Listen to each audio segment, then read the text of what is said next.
Actually इथं काय म्हणतात ते ह्या ए स्टुडिओमध्ये तेव्हा एंट्री ह्या बाजूनी होती. आज येताना इकडनं आलो. वरती पॅनल आहे, त्यामुळे बहुतेक वेळ मी इथे बसलेलो असायचो कॅमेऱ्याच्या मागे. रात्री उशिरापर्यंत जेव्हा आईचं इथे शूट चालायचं तेव्हा. आज आपण गप्पा मारतोय लोकमान्य एक युगपुरुष या चित्रपटाचा दिग्दर्शक ओम राऊत याच्याशी. आणि ओमने आतापर्यंत आपल्याला त्याच्या न्यूयॉर्क पासून पुन्हा एकदा मुंबईपर्यंतच्या प्रवासाबद्दल सांगितलं. म्हणजे मुंबई न्यूयॉर्क मुंबई या प्रवासाबद्दल आपण बोललोय.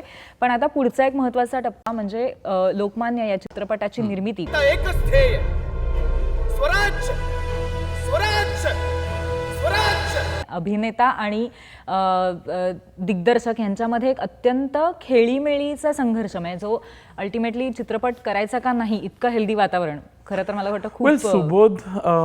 सुबोध आणि काय म्हणतात ते बरेचसे लोक विचारतात ना की ते काय फेमस डायलॉग है ना, मेरे पास दीवार मधला मेरे पास गाड़ी है, बंगला है, बैंक बैलेंस है, मेरे पास सुबोध है, मेरे पास सुबोध भावे है. वाह वाह वाह. A lot of people have lot of good things. And I am Subodh Bhave. I am Subodh Bhave. वाह वाह, क्या बात है. So that ते आहे आमच्यामध्ये गणित की इट्स अनकंडिशनल काय म्हणतात ते मैत्री आहे. पण याच्यावरती एक कोणीतरी नजर ठेवायला पण व्यक्ती लागते आणि मला असं वाटतं ह्या सगळ्या प्रोसेसमध्ये तुझी आई म्हणजे नीनाताई या नक्की असतील. तर त्यांची या सगळ्यातली भूमिका, तुमच्यातली चर्चा, कदाचित झालेले संघर्ष, वादविवाद याच्याबद्दल आम्हाला थोडंसं सांग. आईनी माझा बालहट्ट पुरवला हे सगळ्यात मोठं कॉन्ट्रीब्युशन. आय थिंक कसं आहे ना की माझ्या टीमचं ॲव्हरेज वय जे आहे ते माझ्यापेक्षा कमी आहे. माझा सगळ्यात लहान असिस्टंट हा तेव्हा 22 वर्षाचा होता, आज तो 25 वर्षाचा आहे. So I hang out with all young people. You are young yourself. So average वय माझ्या टीमचं माझ्यापेक्षा खूप लहान आहे. त्यामुळे हा वेडेपणा करताना किंवा ह्याच्या पुढेही आम्ही खूप वेडेपणा करणार आहोत. ह्याच्या नंतरचा वेडेपणा खूप मोठा आहे. तो वेडेपणा करताना आय थिंक आम्हाला ह्या सगळ्या कंपनीचं खूप फायदा होतो आमच्याबरोबर असे लोकांचा. आणि आईबद्दल जर सांगायचं झालं तर आय थिंक एक आई म्हणू किंवा निर्माती म्हणून ज्या प्रकारे तुम्ही तिची कॅटेगरी करा, डिमार्केशन खूप ब्लर आहे की कधी निर्माती कधी आई. तर तिने फ्रीडम दिलं, तिने जे काय पाहिजे ते करायला दिलं. आय थिंक असा निर्माता मला कधीच मिळू शकत नाही आयुष्यात की तुला जे पाहिजे ते तू कर. काही झालं तरी निर्माता शेवटी असतो की अरे भाई जरा देखो, जरा खतम करो. तर असा निर्माता कधीच मिळू शकत नाही की जो तुला पाहिजे ते कर आणि हवं तसं कर, एवढी मुभा देऊ शकेल. सो ते खूपच एक छान होतं. पण अशा निर्मात्याबरोबर प्रॉब्लेम असा आहे की आज लेट का झाला ऑफिसला यायला, कारण आज ट्रॅफिक खूप जास्ती होतं हे सांगता येत नाही. कारण का मी घरातनं किती वाजता निघतोय तिला नेहमी माहिती असतं. त्यामुळे ऑफिसला उशिरा का पोचलो हे ह्याच्यासाठी खोटी कारणं सांगता येत नाहीत. पण I think it's a great level of comfort to work with your mother because you know somebody is there to take care of you. So that works. मला एक खूप कौतुक वाटलं एका गोष्टीचं की ओमने हे सरळ सांगितलं की माझा बालहट्ट आईने पुरवला. म्हणजे कुठल्याही पद्धतीने आय ऑलवेज डिझर्व्ड इट. म्हणजे ऑब्व्हियसली ही डिड, पण तरीसुद्धा असं काही त्याच्यामध्ये नाही आहे की मला जे करायचं होतं ते आईने करू दिलं आणि त्याच्यासाठी तिने एक आई म्हणून मला हे अवकाश उपलब्ध करून दिलं याची तुला जाणीव आहे. खूप खूप महत्त्वाचं आहे. आणि इथून पुढे असेच असंख्य चांगले चांगले चित्रपट आम्हाला बघायला मिळतीलच तुमच्या दोघांच्या जोडीच्या माध्यमातून, याचीही आम्हाला खात्री आहे. बरं, ह्या चित्रपटामध्ये फक्त सुबोध भावे नाही, त्याबरोबर चिन्मय मांडलेकर, प्रिया होती. प्रिया पण आपल्या शाळेतली. एक्झॅक्टली, आपल्या शाळेतलीच. तर त्याच्यानंतर समीर विद्वांस जो स्वतः एक उत्तम दिग्दर्शक आहे आणि नटही आहे, पण आगरकरांच्या debut is with Lokmanya. Yes. तर असं बघायला मिळालं. तर ती कास्टिंगची प्रोसेस कशी होती? सुबोध कास्टिंग लोकमान्याची जी कास्ट लिस्ट होती ना ती 129 लोकांची कास्टिंग होती. आय थिंक मला तर आठवत नाही पण 22 का 23 ब्रिटिश ॲक्टर्स होते. So casting was crazy. Casting was म्हणजे तुम्ही जर लोकमान्याचा एंड स्क्रोल जर तुला आठवत असेल तर एंड स्क्रोलमध्ये आम्ही पॅरलल काढलं की हा ॲक्टर आणि हा इतिहासातला बरोबर कॅरेक्टर. हे ॲक्टर.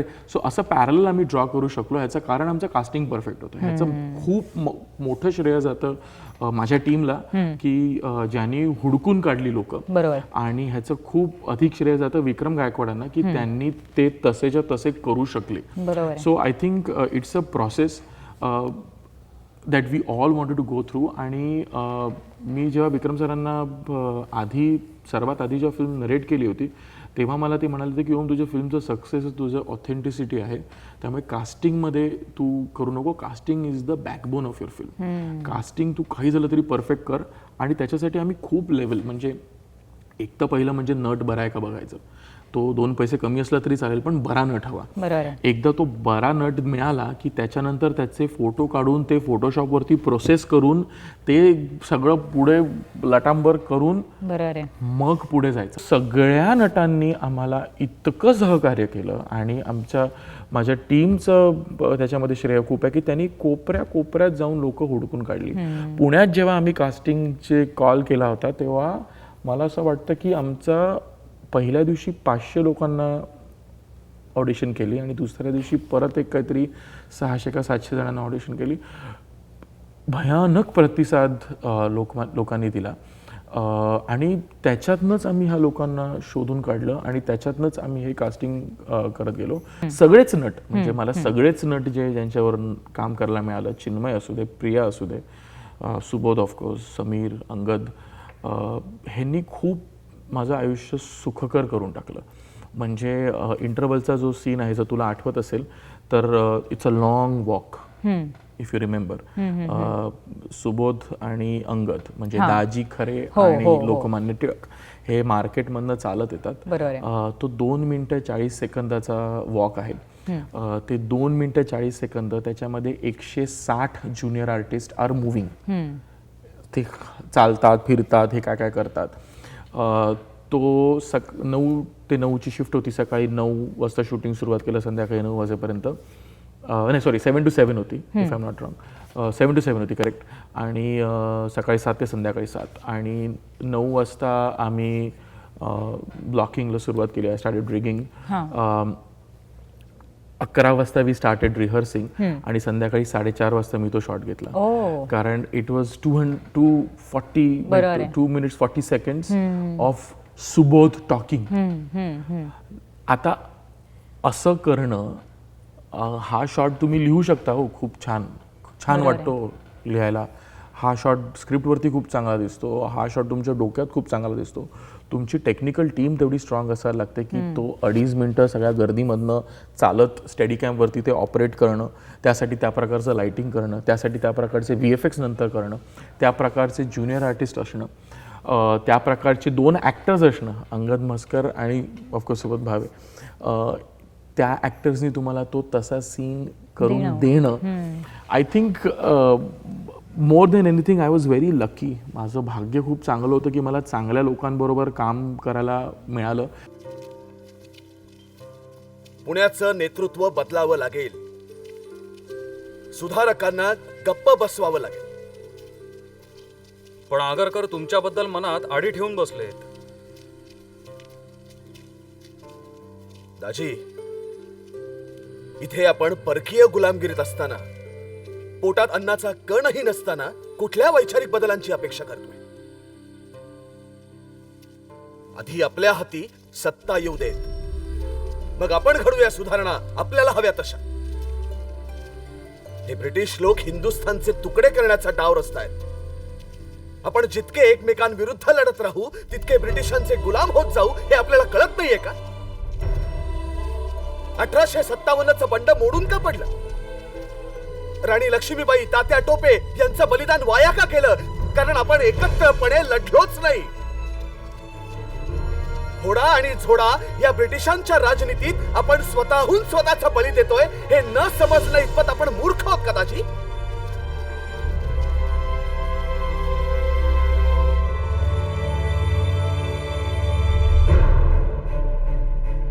अखंड हिंदुस्थान, हा अखंड हिंदुस्थान ब्रिटिशांच्या जुलमी सत्तेविरुद्ध उभा ठाकला. तर या अखंड हिंदुस्थानशी लढणं ब्रिटिशांना केवळ अवघडच नाही तर अशक्य होत जाईल. आणि त्यासाठी आपल्याला कुठलाही मार्ग स्वीकारावा लागला तरी तो स्वीकारायची माझी तयारी आहे.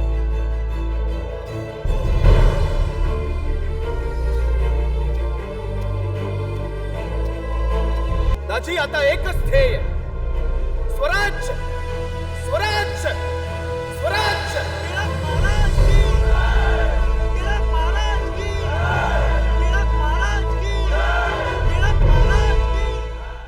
आणि चांगल्या लोकांबरोबर पुढेही काम करायला मिळेल की जे ह्या गोष्टीला नाही म्हणत नाहीत. म्हणजे जेव्हा मी आणि प्रसाद माझा कॅमेरामॅन आम्ही दोघांनी जेव्हा हा सीन डिस्कस केला तेव्हा मी प्रसादला म्हटलं की प्रसाद मेरे को ना ये वन शॉट करणे का यार.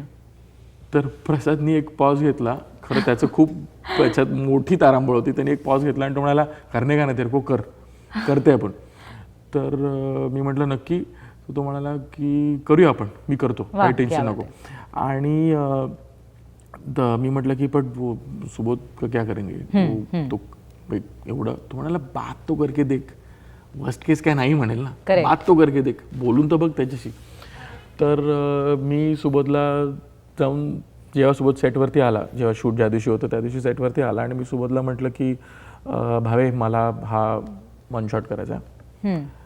तर त्याने माझ्याकडे असं म्हटलं हा अख्खा. तर मी म्हटलं हा अख्खा सीन मला वन शॉट करायचा आहे. मग तुला नको असेल तर मी कटिंग करीन, पण नाही तर करू वन शॉट. तर तो म्हणाला बरं चल रिहर्सल करू. त्याच्यानंतर आम्ही 18 रिहर्सल्स केल्या. कारण ते फक्त सुबोध आणि अंगद चालणं एवढं नव्हतं, त्याच्यामध्ये मार्केटमधल्या ऍक्टिव्हिटीज होत्या. लोक इकडनं फिरून तिकडे, ते कोणी एकमेकांना आदळायला नाही हवेत असं सगळं. तो खूप मोठा तामझाम होता. सो एक अख्खा दिवस लागला, पण I think I got what I wanted. आणखीन बरंच काही आपल्याला ओमकडनं जाणून घ्यायचं आहे, पण आता पुन्हा एकदा वेळ झाली एका छोट्याशा ब्रेकची. तुम्ही कुठेही जाऊ नका, पाहत रहा आकाशवाणी झकासवाणी. ब्रेक नंतर आकाशवाणी झकासवाणीमध्ये आपलं पुन्हा एकदा स्वागत. आज आपण ओम राऊतशी गप्पा मारतोय. सगळ्यांनाच याबद्दल नक्कीच उत्सुकता आहे की लोकमान्यानंतर पुढे तू काय करणार आहेस. करमणूक करणं हा माझा मूळ व्यवसाय आहे, हा माझा पेशा आहे. त्यामुळे मी एक सावरकरांवरती लाईट अँड साऊंड शो ची आता बांधाबांध करतोय. मुंबईच्या स्वातंत्र्यवीर सावरकर स्मारकामध्ये दादरच्या त्यांच्याबरोबर ह्याची निर्मिती प्रक्रिया आता सुरू आहे. आणि भारताच्या इतिहासातला हा पहिला अशा धर्तीवरती आधारलेला सावरकरांचा शो असणार आहे. तर त्याची घोषणा आता लवकरच होईल, म्हणून त्याच्याबद्दल मी बोलू शकतो. ह्याच्यामध्ये आम्ही काय केलंय की एक काय म्हणतात ते क्रॅश कोर्स असतो ना, तसा सावरकरांवरती क्रॅश कोर्स देण्याचा प्रयत्न केलाय. फार कमी वेळामध्ये आम्ही सावरकरांबद्दल काही 4 गोष्टी लोकांना सांगायचा प्रयत्न करणार आहोत. ह्याच्याने होणार असं की लोकांनी जेव्हा ते बघितलं तर त्यानंतर त्यांना सावरकरांबद्दल पुस्तकं वाचण्याची किंवा त्यांच्यावरती अभ्यास करण्याची इच्छा निर्माण होईल, एवढीच आमची अपेक्षा आहे. तर एक तरुणांना त्यांच्या माध्यमातून एका यंग पद्धतीने सावरकर मांडण्याचा आम्ही प्रयत्न करतो. आता पुढच्या आपल्या टप्प्याकडे आपण कार्यक्रमाच्या वळूया, जिथे तुझे अनेक फॅन्स आहेत ज्यांना तुला काही प्रश्न विचारायचे आहेत. आणि त्यांचे प्रश्न खूप आडवे तिडवे पण असू शकतात, कारण त्यांना जे वाटतं ते विचारतात. तर ते प्रश्न आपण बघूया प्रश्न पहिला. नमस्कार, मी सौ स्नेहल शिरदनकर. तुम्हाला एक प्रश्न विचारते. तुमचा लोकमान्य एक युगपुरुष हा पिक्चर खूपच आवडला. तर आता असाच आम्हाला महापुरुषांवर आधारित चित्रपट केव्हा पाहायला मिळेल? महापुरुषांवरती चित्रपट करणं हा खूप मोठं प्रकरण आहे. महापुरुषांवरती चित्रपट मला बघायला खूप आवडतात, त्यामुळे मला करायला तर नक्कीच आवडते. त्यांची गोष्ट सांगायला खूप मजा येते. कसं आहे, पण एक फिल्ममेकर म्हणून मला फक्त महापुरुषांवरती चित्रपट करायला आवडणार नाहीत. मला सगळ्या गोष्टींमध्ये हात घालायला आवडेल. इंद्रधनुष्याला जसे 7 रंग असतात त्याप्रमाणे 7 वेगळ्या प्रकारचे चित्रपट असावेत असं प्रत्येक फिल्ममेकरला वाटत असतं. त्याप्रमाणे माझाही प्रयत्न चालू आहे. पुढचा प्रश्न पाहूया. नमस्कार, माझं नाव पूर्वा. ओम राऊत सर, मला तुम्हाला एक प्रश्न विचारायचा आहे की तुमच्यासारख्या गुणी दिग्दर्शकाने हॉलिवूडचे चित्रपट दिग्दर्शित करणं आम्हाला अपेक्षित आहे. तुम्ही हॉलिवूडची स्वारी कधी करणार? हॉलीवुड क्या है और बॉलीवुड क्या है ये तो किसी को पता नहीं. मला वाटतं की गोष्ट सांगणं हा माझा पेशा आहे.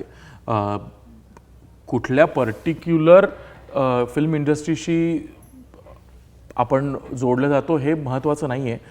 मराठी असू दे, ज्याला आजकाल गमतीने माऊलीवूड असं म्हणतात, माऊलीवूड असू दे, बॉलिवूड असू दे किंवा हॉलिवूड असू दे किंवा टॉलिवूड असू दे, आय थिंक तुम्ही चित्रपट बनवणं, तुमच्याकडे असलेली गोष्ट लोकांना सांगणं, त्या गोष्टीने इतरांना प्रेरित करणं, ही संकल्पना आहे.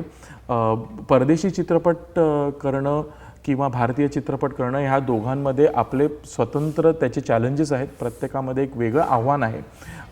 ते आव्हान जेव्हा पेलावं वाटेल तेव्हा मी ते पेलण्याचा प्रयत्न करीन. पण सध्या तरी मी भारतातच कार्यरत आहे आणि मी इथंच चित्रपट बनवू इच्छितो. आता पुन्हा एकदा वेळ झाली एका छोट्याशा ब्रेकची. तुम्ही कुठेही जाऊ नका, पाहत रहा आकाशवाणी झकासवाणी. ब्रेक नंतर आकाशवाणी झकासवाणीमध्ये आपलं पुन्हा एकदा स्वागत. पुढचा प्रश्न पाहूया आपण. माझं नाव अविनाश गमरे. सर, मी होतकरू असून तुमच्यासारख्या तरुण दिग्दर्शकाबरोबर काम करण्याची मला संधी मिळेल का? द्याल की, नक्की, का नाही देणार. मला नेहमी असं वाटतं की माणसामध्ये असलेल्या टॅलेंटपेक्षा माणसाचा ॲटिट्यूड हा जास्ती महत्त्वाचा असतो. And I feel gratitude is the greatest attitude. मी स्वतः काही अमेझिंग फिल्ममेकर आहे असं माझं म्हणणं नाही, पण माझा ॲटिट्यूड डेफिनेटली अमेझिंग आहे. तर आपण एकत्र जर भेटलो आणि आपण इफ वी हिट ऑफ वेल, आपल्याला एकमेकांबरोबर काम करावंसं वाटलं तर आपण नक्कीच एकत्र काम करू. येस. पुढचा प्रश्न पाहूया आपण. नमस्कार, मी सुजल पाटकर. ओम, मला तुला हा प्रश्न विचारायचा आहे की तुला तुझ्या आईसारखं टेलिव्हिजन क्षेत्र किंवा शिक्षण क्षेत्र किंवा वडिलांसारखं राजकारण, पत्रकारिता हे सर्व विषय सोडून ह्या चित्रपट माध्यमाकडे वळण्यासारखं का बरं वाटलं?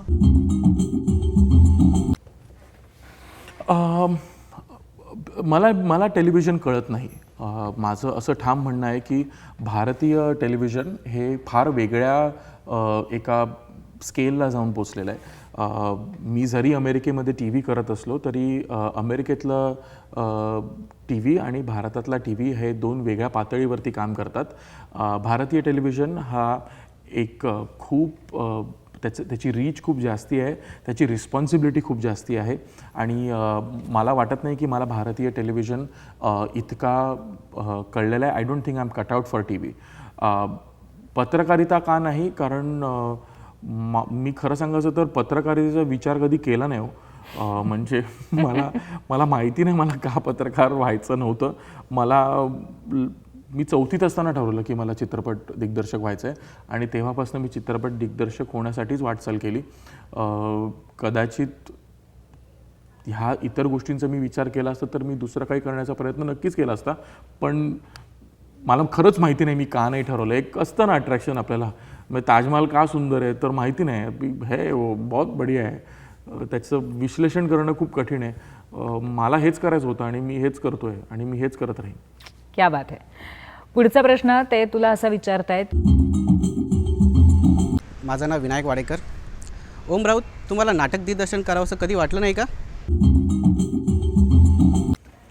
पुन्हा specialization, I think specialization is important. मी फाउंडेशनवरती खूप महत्त्व देतो. पाया खूप भक्कम असायला पाहिजे. जोपर्यंत मला जी गोष्ट नीट कळत नाही तोपर्यंत मी त्याच्यामध्ये हात घालणार नाही. नाटक असू दे किंवा टी व्ही असू दे, मला ही मीडियम्स कळत नाहीत.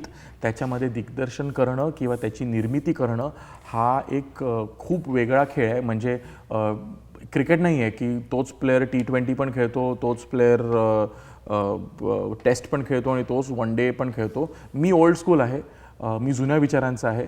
त्यामुळे मी फक्त टेस्ट मॅचेस खेळणार आणि मी फक्त चित्रपटच बनवणार. ही दुसरी मीडियम्स जी आहेत ती खूप एक्साइटिंग आहेत. मी ती नाटकं खूप बघतो, मला नाटकं बघायला खूप आवडतात. कदाचित मी नाटकात कामही करू शकेन अभिनेता म्हणून, परंतु नाटक दिग्दर्शन करणं हा ये मेरे बस की बात नाही आहे. त्यासाठी एक वेगळी कॉन्स्टिट्यूशन लागते, त्याची एक जडणघडण वेगळी असायला लागते. मी कधी त्याचा प्रयत्न केला नाही. बरं, आता ह्याच्यानंतर रॅपिड फायर राऊंडकडे आपण वळणार आहोत. बऱ्याचशा प्रश्नांची आपल्याला त्याच्यातली उत्तरं मिळाली आहेत, पण काही काही प्रश्न असे आहेत की त्याची उत्तरं आम्हाला पटकन तू द्यावंस अशी अपेक्षा आहे. मग आपण सुरू करूया. पहिला प्रश्न आहे, हॉलिवूड की बॉलिवूड? हॉलिवूड. दुसरा प्रश्न आहे, फिल्म की टेलिव्हिजन? फिल्म्स. तिसरा प्रश्न, फिक्शन की non fiction? Completely fiction. Okay. चौथा प्रश्न, नीना राऊत की भारत कुमार राऊत? ओम राऊत. वाह वाह, क्या बात आहे. आणि पाचवा प्रश्न आहे, पुन्हा न्यूयॉर्क की Bharat? Bharat. Flat out Bharat. Great, amazing. मैं हे खरोखरच एक उदाहरण सगळ्यांनी ठेवावं डोळ्यासमोर असं उत्तर आहे. ओम, आज तू इथे आलास, विविध घटना तुझ्या आयुष्यातल्या शेअर केल्यास त्याबद्दल खूप खूप धन्यवाद. पुन्हा एकदा दूरदर्शनचे निर्मात्यांचे आणि संचालकांचे आभार मानतो की मला ह्या ए स्टुडिओमध्ये तुम्ही बोलवलंत. खूप लहानपणीच्या आठवणी जाग्या झाल्या. आईबरोबर जेव्हा मी इथे यायचो तेव्हा खूप मजा व्हायची. Thank you so much once again everybody at Doordarshan.